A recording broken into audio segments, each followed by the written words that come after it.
Assalamualaikum warahmatullahi wabarakatuh. Adik-adik mahasiswa ilmu pemerintahan yang memprogram mata kuliah ekonomi pemerintahan. Kita lanjut dengan bagian kedua materi kita pekan kelima ini. Kita akan bicara tentang teori ekonomi politik radikal. Ada beberapa submateri di topik ini terkait dengan teori ekonomi politik radikal. Kita melihat terkait dengan strukturalisme dependensia. Nah, kita mau melihat latar belakang kemunculannya, kemudian konsepnya, kemudian bagaimana pandangannya terhadap pasar bebas, kemudian bagaimana strukturalisme di Amerika Latin sebagai awal kemunculan dari teori ini. Kemudian yang populer sama dengan misalnya Smith dengan invisible hand-nya, maka kemudian di sini juga muncul istilah negara pusat dan negara pinggiran dalam ekonomi politik radikal. Lalu kemudian pendekatan dependensia, lalu apa sih sebenarnya inti pemikiran dari strukturalisme dependensia.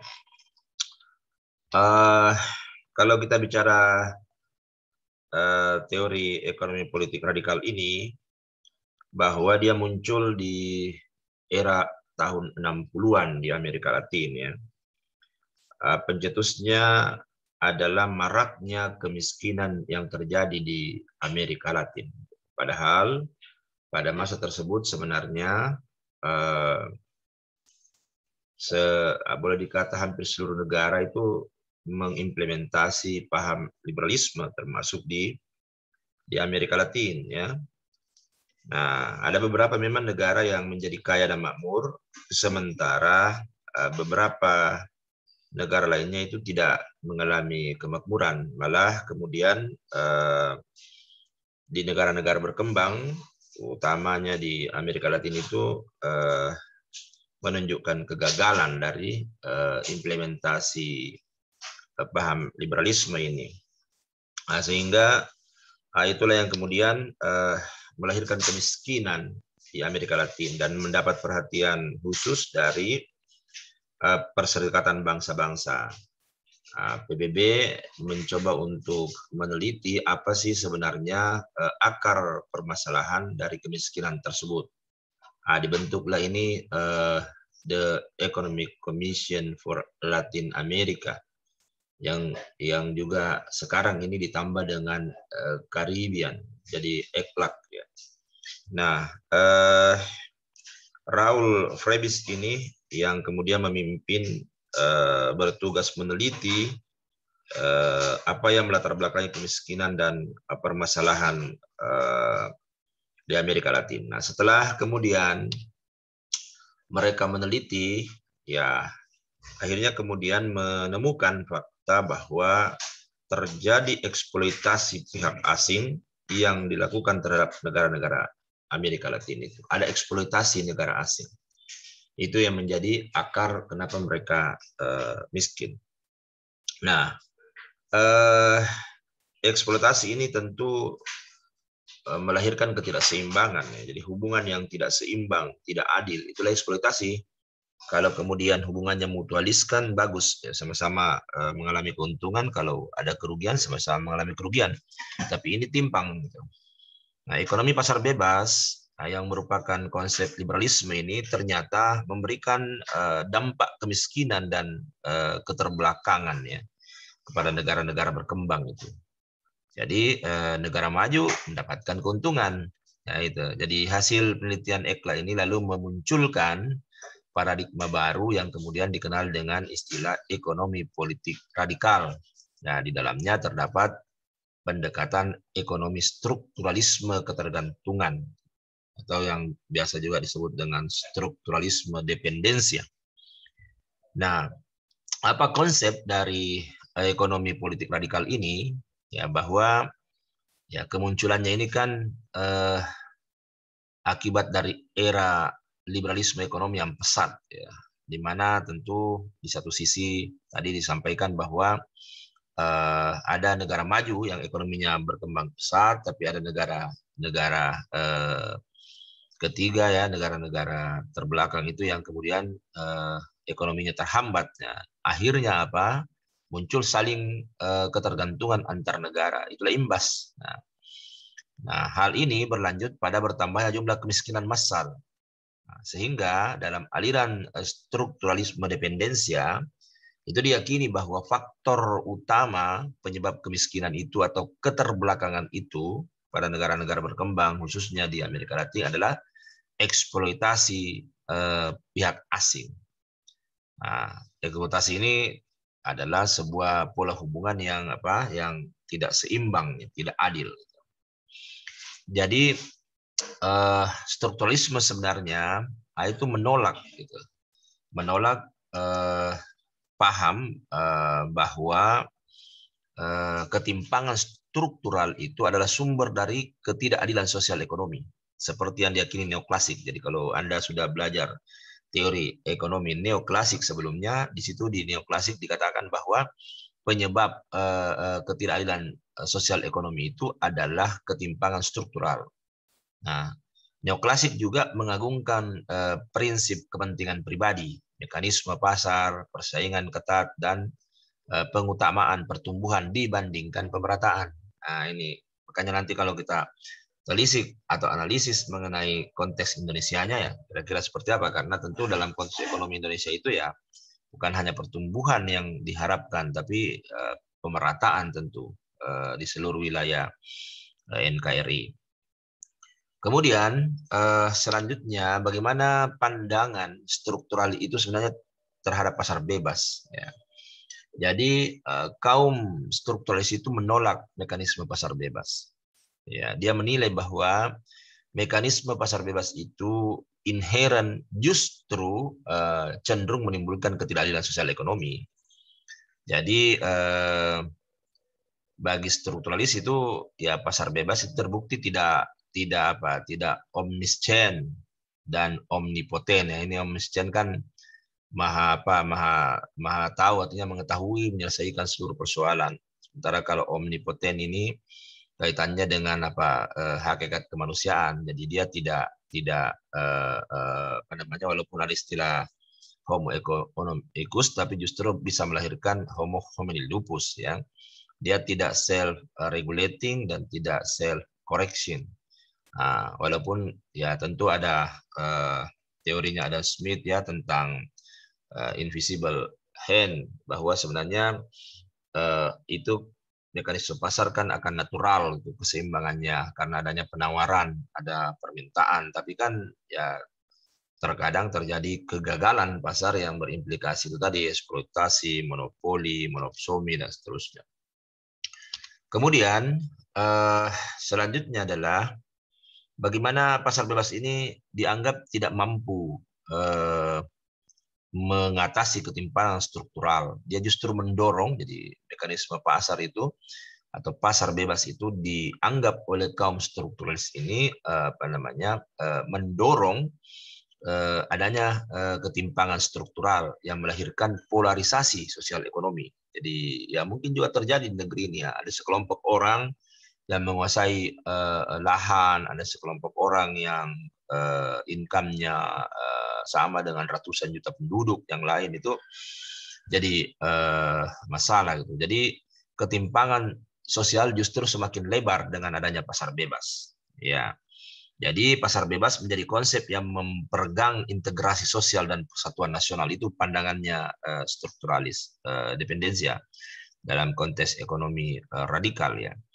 Jadi pasar bebas itu memelihara sistem ekonomi subordinasi yang eksploitatif, non partisipatif dan non emansipatif terhadap pihak lemah.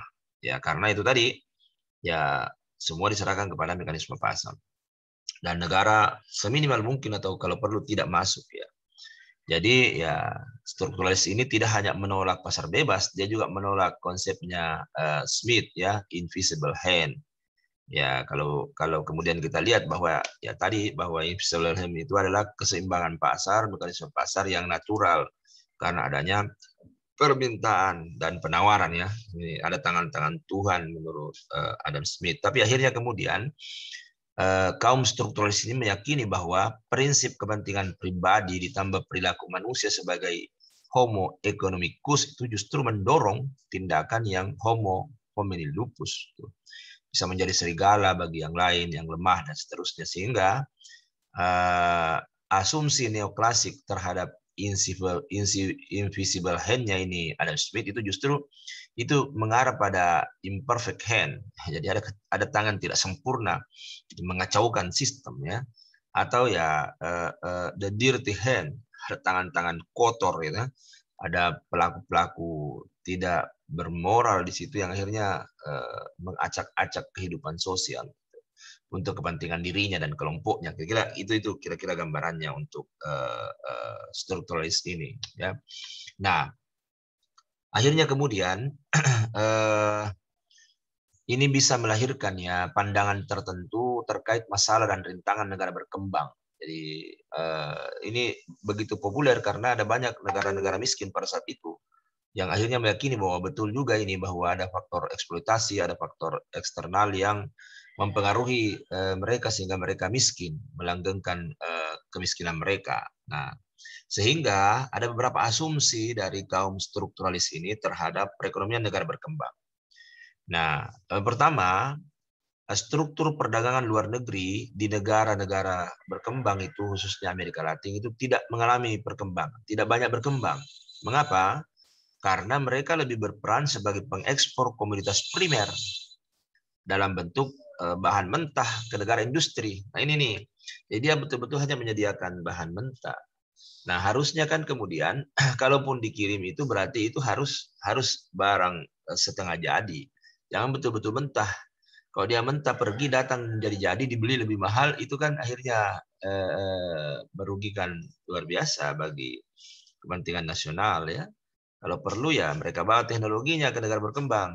Mereka membawa ilmunya, jadi ada transfer knowledge, ada transfer teknologi, ya sehingga kemudian mereka akhirnya bisa mandiri, bisa berdaya. Nah, ini tidak ambil bahan mentah, buat kirim kembali, akhirnya itulah yang melahirkan tadi kemiskinan bagi mereka. Jadi itu yang pertama ya, bahwa tidak berkembang dia punya perdagangan karena dia hanya mengekspor bahan mentah ke negara industri. Nah yang kedua, nah, stagnasi yang dialami sektor pertanian disebabkan oleh struktur pemilikan, penguasaan tanah, dan perilaku non-ekonomis dari oligarki tuan tanah yang memiliki tanah. Jadi memang ya banyak istilahnya lahan-lahan tidur ya, bahwa ya tanah itu menjadi sebuah status sosial di beberapa daerah di negara berkembang. Ada gengsi sosial ya, melindungi tanah. Jadi lahan pertaniannya itu menggunakan teknologi regresif, jadi banyak lahan tidur tidak produktif padahal sudah bisa. Sama fenomena di Indonesia ini, banyak lahan-lahan yang seharusnya bisa dibuat produktif justru hanya terbengkalai, lalu pemiliknya pergi ke Malaysia jadi TKI yang di sana dia tanam kelapa sawit yang mungkin saja di tanah yang luas yang ditinggalkan itu bisa saja menanam banyak jenis yang mungkin lebih ekonomis dan dia tidak jauh dari kampungnya. Nah ini persoalan. Kemudian yang ketiga, ada distribusi pendapatan dan konsentrasi kekayaan serta kekuasaan politik segolongan elit dan itu menghambat mobilitas sosial. Nah, itulah namanya konsep konsep konglomerasi ya. Konglomerasi itu kan kolaborasi antara birokrasi ya, penguasa dengan pengusaha. Ada hubungan di situ, mulai dari tahapan kontestasi sampai kemudian nanti penentuan proyek. Jadi ada Ada kemudahan, ada privilege diberikan kepada kelompok tertentu yang membuat mereka bisa lebih berkembang daripada yang lain. Gitu. Nah ini yang mendorong pola konsumsi berlebihan hanya pada pihak tertentu. Kenapa? Karena ya ada segolongan elit yang kemudian menguasai kekayaan dan kekuasaan politik. Dan itu tentu menghambat mobilitas sosial. Nah, sehingga bisa disimpulkan ya bahwa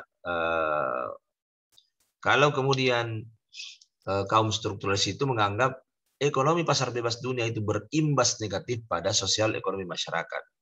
lebih banyak menimbulkan keterbelakangan, kemiskinan daripada kemakmuran. Dia meningkatkan angka pengangguran daripada penciptaan lapangan kerja.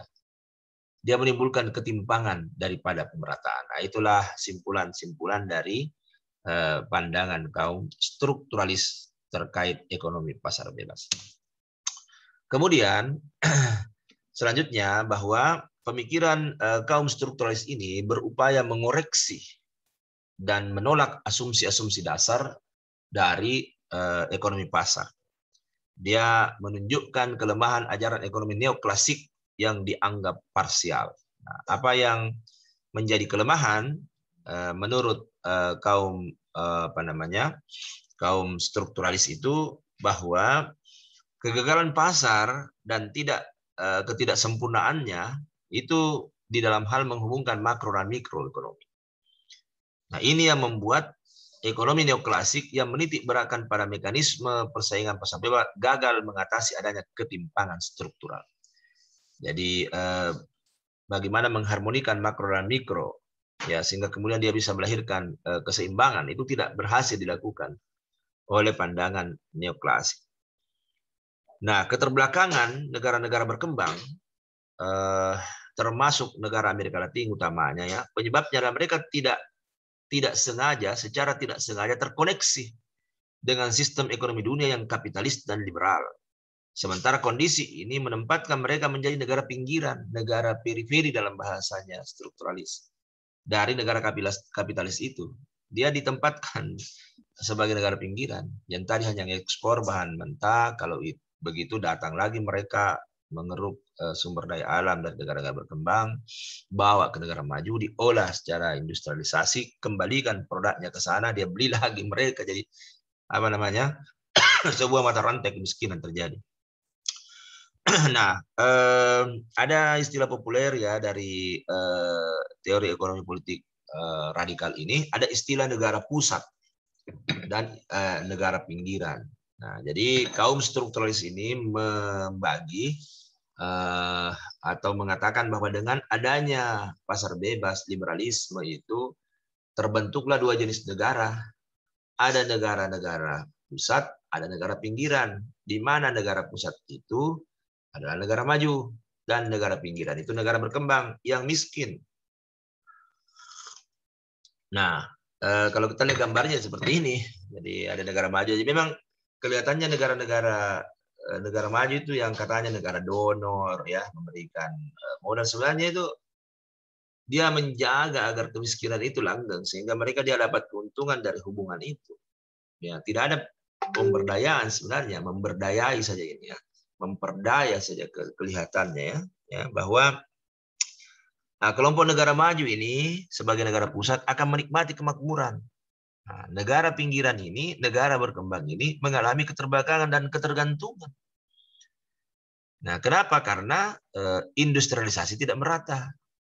Negara-negara pusat menghasilkan barang-barang industri, sementara negara-negara berkembang ini, negara-negara yang pinggiran ini, dia menghasilkan produk pertanian. Lalu keduanya melakukan transaksi perdagangan yang seharusnya sih mencapai keuntungan, tapi dalam prakteknya, keuntungannya tidak terjadi secara seimbang. Jadi negara-negara pinggiran mengekspor barang hasil pertanian ke pusat. Dengan ekspor ini, rakyat dari negara pinggiran tentu diharapkan mengalami peningkatan pendapatan. Namun, peningkatan pendapatan ini diiringi dengan peningkatan kebutuhan. Kebutuhan akan berbagi barang-barang hasil produksi dari mana? Dari negara industri. Siapa itu negara industri? Ya, negara pusat, negara maju. Nah, sehingga terjadi impor barang-barang dari negara industri ke negara pinggiran. Nah, itu berarti kembali meningkatkan pendapatan negara industri karena adanya permintaan dari negara pinggiran tersebut. Nah, tentu nilai tukar barang mewah, barang-barang industri itu dengan hasil perdagangan kan tidak berimbang. Ya, tidak berimbang. Nah, neraca perdagangan pasti tidak berimbang. Dia pasti akan menimbulkan defisit bagi negara pinggiran karena hasil pertanian mau dibandingkan hasil industri itu kan berbeda ya. Nah, sehingga ekspor yang bisa dilakukan oleh negara pinggiran ke pusat itu terbatas. Apalagi kalau di saat bersamaan negara industri itu melakukan proteksi terhadap hasil pertanian yang dihasilkan di dalam negara mereka sendiri. Dia tidak ekspor barang pertaniannya, dia simpan, dia gunakan untuk kementerian dalam negeri. Akhirnya dia tidak mengimpor lagi. Sehingga negara berkembang mau mengekspor kemana, itu kan persoalan. Belum lagi kalau kita bicara sentuhan teknologi. Teknologi kan terus berkembang dan dikembangkan. Oleh siapa? Oleh negara pusat. Akhirnya apa? Dia bisa menemukan ya banyak sintesis ya bahan-bahan mentah industri sehingga dia mengurangi impornya terhadap negara berkembang itu. Ya, akhirnya geraknya ekonomi negara pinggiran itu menjadi sulit berkembang. Sulit berkembang. Ya, dan dia dicekoki dengan barang-barang kebutuhan hasil industri tadi. Nah, itulah yang akhirnya memunculkan ketergantungan. Ya, jadi boleh dikata ini negara pinggiran dijadikan sebagai daerah koloni dari kaum kapitalis, ya, yang bertindak sebagai penyedia material untuk memenuhi kebutuhan industrinya. Nah, akhirnya kemudian ya materialnya menjadi rendah, ya, dan sekaligus dia menjadi konsumen bagi industri hasil industrinya negara kapitalis tadi. Awalnya begitu. Nah, itulah yang memunculkan adanya ketergantungan sehingga menghambat perkembangan dari negara pinggiran. Nah, seperti ini bagannya bisa Anda lihat ya. Nah, center itu negara dengan pengaruh ekonomi politik, sementara periferi itu negara yang mengalami ketergantungan terhadap negara pusat, negara center. Nah, proses ini adalah bentuk ketergantungan yang terus melahirkan struktur produksi yang pincang di negara berkembang. Sektor industri maju menikmati surplus dari sektor yang terbelakang. Nah, proses produksi dan reproduksi pada akhirnya justru menjadi skema ketergantungan atau dependensia. Nah, inilah yang kemudian menjadi menjadi inti dari bagaimana strukturalis melihat masalah yang ditimbulkan oleh liberalis, oleh pasar bebas itu. Selanjutnya kita lihat mengenai pendekatan dependensia. Jadi pendekatan dependensia atau ketergantungan itu merupakan pengembangan dari kaum strukturalis yang lebih menekankan pada proses persoalan keterbelakangan yang terjadi di negara-negara dunia ketiga dalam perspektif ekonomi global secara struktural, terutama pada negara-negara bekas jajah. Nah, kalau kita lihat pendekatannya dependensia, ini pendekatan dependensia sebenarnya menolak.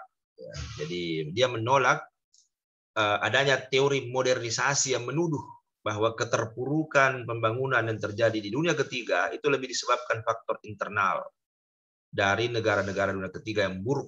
Ya, jadi teori modernisasi kan begitu, bahwa mungkin faktor sumber daya manusianya, ya, kemampuan pengetahuan, teknologi, modal yang membuat mereka tidak berkembang. Nah, itu ditolak oleh pendekatan dependensia karena kaum dependensia meyakini faktor eksternal lah yang menghambat perkembangan negara-negara berkembang. Walaupun sebenarnya ini juga banyak ditentang ya, karena justru ada banyak pertumbuhan ekonomi dialami oleh negara-negara dunia ketiga, nah, seperti Taiwan, ya, muncul